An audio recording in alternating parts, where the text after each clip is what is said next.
인구수 2억 7,700만 명으로 세계에서 4위에 링크된 인도네시아는 흔히 인리라는 약칭으로 불립니다. 인도네시아를 한자로 음차한 인도니서아에서 유래했죠. 여러분은 인도네시아라는 국가를 떠올리면 어떤 생각이 드시나요? 아마 KF-21 전투기 사업 때문에 부정적인 이미지를 가진 분들도 계시겠지만 인도네시아는 사실 어마어마한 잠재력을 가진 국가입니다. 동남아 최대 인구수를 보유한 덕분에 포스트 차이나로 불리기도 하는데 무엇보다 인구의 43%가 25세 이하라는 젊은 국가라는 점은 상당히 매력적입니다. 젊은 층을 잘 공략하면 그만큼 오랫동안 주요 고객을 확보하는 것이기 때문에 수많은 기업들이 인도네시아 시장에 공을 들이고 있기도 하죠. 특히 고령화 사회로 접어든 한국의 입장에서 반드시 잡아야 하는 시장이기도 합니다. 그런데 인구수만 많은 것은 아닙니다. 영토도 어마어마한데 인도네시아의 특징은 15,000개가 넘는 섬으로 이루어진 국가라는 점입니다. 그리고 그 섬 곳곳에는 어마어마한 자원들이 매장되어 있는데 특히 전기차 배터리의 핵심 원료인 니켈의 경우 전 세계 생산량의 37%를 차지할 정도로 놀라운 수준입니다. 니켈 외에도 석탄, 주석, 동매장량과 생산량이 세계 최상위권이고 동남아 최대의 석유 및 가스 생산국이기도 한데요. 그런데 최근 인도네시아가 이 거대한 자원을 한국에게 맡겨보기로 했습니다. 무슨 소식일까요? 안녕하세요, 디스멘터리입니다. 얼마 전 한국과 인도네시아는 수교 50주년을 맞아 수많은 기업인이 자카르타로 모여 미래 핵심 산업과 공급망, 보건, 디지털 등 다양한 분야에 대한 협력 방안을 논의했습니다. 이날 행사에는 정의선 현대자동차 회장을 비롯해 구광모 LG 회장, 신동빈 롯데 회장 등 한국 측 기업인과 약 20명의 인도네시아 기업인이 참석했죠. 그리고 이날 한국지질자원연구원은 아리핀 타스리프 에너지 광물자원부 장관과 핵심 광물과 유가스전 분야 연구 협력 및 추진 방향을 논의했습니다. 아리핀 타스리프 장관은 선광, 재련 등 지질련 핵심 광물 재활용 기술에 큰 관심을 보인 것으로 알려졌습니다. 인도네시아는 2060년까지 니켈 등 핵심 광물 재활용 기술 개발 플랜트 건설을 계획하고 있는데 이 분야의 역량을 갖춘 지질련과 국제 연구를 희망했죠. 그런데 한국과 핵심 광물에 대한 논의를 시작했다는 점은 상당히 놀라운 일입니다. 왜냐하면 최근 인도네시아는 무서울 정도로 자원을 무기화하고 있으니까요. 미국 지질조사국에 따르면 인도네시아는 2022년 기준 세계 최대 니켈 생산국이며 총 매장량은 2,100만 톤으로 호주의 1,900만 톤을 앞질렀습니다. 미국 지질조사국은 2022년 전 세계 니켈 생산량이 2021년 273만 톤에서 20.88% 증가한 330만 톤에 도달했다고 밝혔는데 인도네시아가 48.48%인 160만 톤을 차지했죠. 그런데 지난 2020년 1월 인도네시아 정부는 니켈 원강을 수출하지 못하도록 문을 걸어 잠궜습니다. 니켈은 전기차 배터리의 핵심 광물입니다. 전기차의 생명인 배터리의 성능을 결정하는 주 원료로 니켈 함량이 높을수록 주행거리와 에너지 밀도가 개선되죠. 그래서 전기차 산업이 성장하면 성장할수록 니켈에 대한 수요가 높아질 수밖에 없고 니켈의 안정적인 확보는 필수적인 과제가 됐죠. 그런데 전 세계 니켈 생산 1위를 자랑하는 인도네시아는 지난 2020년부터 니켈을 원광 형태로 수출하는 것을 금지시켰습니다. 대신 인도네시아 국내에 재련소를 지어 가공한 니켈만 수출하도록 했죠. 그 결과는 어땠을까요? 전 세계에서 니켈을 필요로 하는 모든 기업들이 인도네시아에 직접 투자를 시작했고 수출액도 30배 이상 커졌습니다. 이에 자신감이 붙은 인도네시아는 올해에는 알루미늄 원료인 보크사이트 원강 수출도 중단시켰고 내년부터는 주석과 구리, 금 등 다른 광물들에도 동일한 규제를 적용할 예정인데요. 인도네시아가 이렇게 자원을 무기화하고 전 세계 광물 가격이 급등하자 국제통화기금 IMF가 직접 나서 니켈의 수출 금지 정책을 단계적으로 폐쇄하라는 권고를 내렸을 정도입니다. 이에 인도네시아는 현대 식민주의라며 강하게 반발하고 있죠. 인도네시아에 매장된 광물을 두고 감나라 배나라 하는 것도 우스운 일이지만 인도네시아가 이를 따를 이유도 없습니다. 그런 상황에서 인도네시아가 한국의 지질련과 협력을 시작한 겁니다.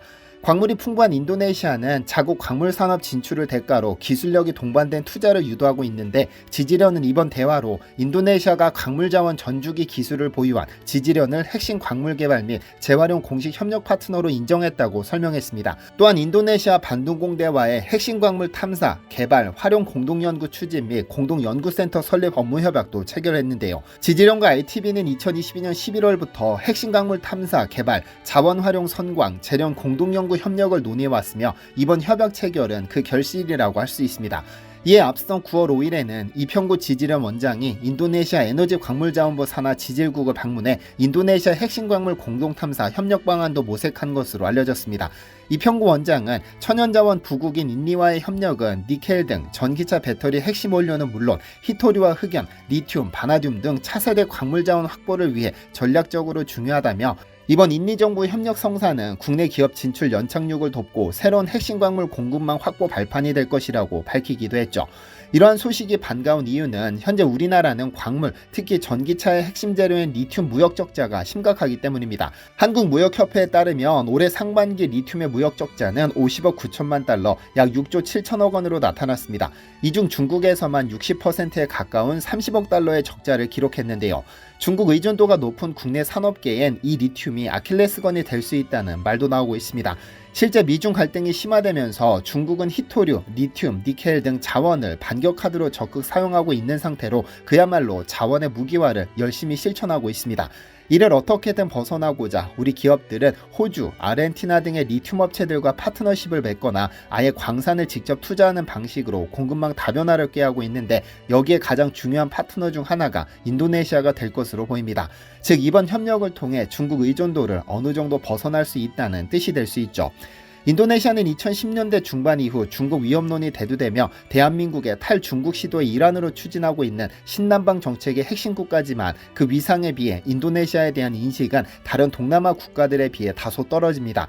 한국과 무역 교류가 가장 활발한 베트남, 세계적인 관광대국으로 유명한 태국, 한국에 가장 인접한 영어권 국가인 필리핀, 국제적인 금융 물류 중심지로 잘 알려진 싱가포르 등과 달리 인도네시아는 기본적으로 이슬람 국가라 문화가 이질적이고 한국에 체류하는 인도네시아인도 그렇게 많지 않은 편입니다.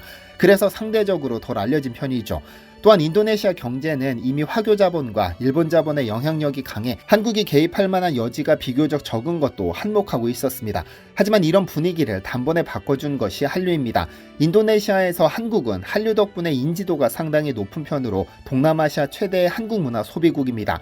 드라마 가을동화, 겨울연가 등은 인도네시아어로 번역되어 공중파로 전국에 방영됐고 이후에 파리의 연인 등이 그 뒤를 이었으며 차례로 태양의 후예, 도깨비, 사랑의 불시착 등의 메가 히트작도 있었습니다. 인도네시아 대형 도시에서는 한국 드라마를 상영하는 극장도 생겨날 정도라고 하죠. 인도네시아의 한국 콘텐츠 수입은 연간 약 2억 3천만 달러, 약 3천억 원가량으로 한국 가수의 노래는 인도네시아 음악 차트에서 언제나 상위를 차지하고 있습니다. 인도네시아는 지리적으로나 우리나라 기업들이 지속 가능한 성장을 위해서도 반드시 장악해야 할 중요한 시장입니다. 다행히 인도네시아는 제2의 한국이라고 불러도 좋을 정도로 한국의 우호적인 이미지를 가지고 있죠. 그런 이유일까요? 코로나로 한국 여행이 중단됐던 당시 한국 여행을 가지 못한 인도네시아인들을 위해 한국 마을이 조성됐었습니다. 1억 5천만 명이 사는 자바섬에 한국 전통 한옥이 들어서기 시작한 것이죠. 그리고 마을 이름을 북촌 한옥마을이라 지었습니다. 즉 한옥이 빼곡하게 들어찬 한국의 북촌 한옥마을을 그대로 인도네시아 자바섬에 조성한 겁니다. 15,000여 개의 섬으로 이루어진 인도네시아라는 국가, 그리고 수도 자카르타를 품은 가장 큰 섬에 한옥마을이 들어섰다는 점은 꽤 의외입니다. 이렇게 한옥마을이 지어진 이유는 인도네시아 정부가 젊은 층의 마음을 사로잡기 위한 전략이었다고 하죠. 한국 드라마나 K-팝의 영향으로 한국을 방문하려는 젊은이들이 인도네시아에는 상당히 많습니다. 하지만 코로나로 하늘길이 막혀버리자 정부 차원에서 대리만족을 할 수 있는 공간을 기획하다 북촌 한옥마을을 짓게 되었다고 하죠. 기와집, 장독대까지 거울을 비춘 듯 똑같이 조성했습니다. K-팝과 한국 드라마 팬들이 한국을 가지 않고도 마치 한국에 여행 온 것처럼 느낄 수 있도록 조성했다는 유수프 관리소장은 이 한옥마을을 기획하면서 인도네시아 곳곳에 한국을 모방한 공원이 있지만 자바섬처럼 한강과 같은 차탄도의 강을 가진 곳은 없다. 그래서 가장 비슷한 분위기를 누릴 수 있다고 자랑스럽게 말합니다. 이곳에서는 한복을 빌려 입을 수도 있고 K-팝을 주제로 한 테마공원도 조성해 남녀노소 누구나 즐길 수 있는 장소가 됐죠. 문화와 기술을 광물과 교환하는 것, 우리나라처럼 자원이 부족한 나라에게는 아주 이상적인 그림입니다. 특히 이번 기회를 통해 중국 의존도를 조금이라도 벗어날 수 있다면 그만큼 좋은 결과도 없을 겁니다. 문화 강국이라는 타이틀이 자원 빈국이라는 오명을 완전히 덮는 그날까지 디시멘터리가 응원하겠습니다. 시청해주셔서 감사합니다. 디시멘터리에서는 여러분의 제보를 기다립니다. 제 채널에서 다뤘으면 좋겠는 뉴스 또는 널리 알려졌으면 하는 영상은 디시멘터리 네이버.com으로 보내주시면 소중히 제작하겠습니다. 시청해주셔서 감사합니다.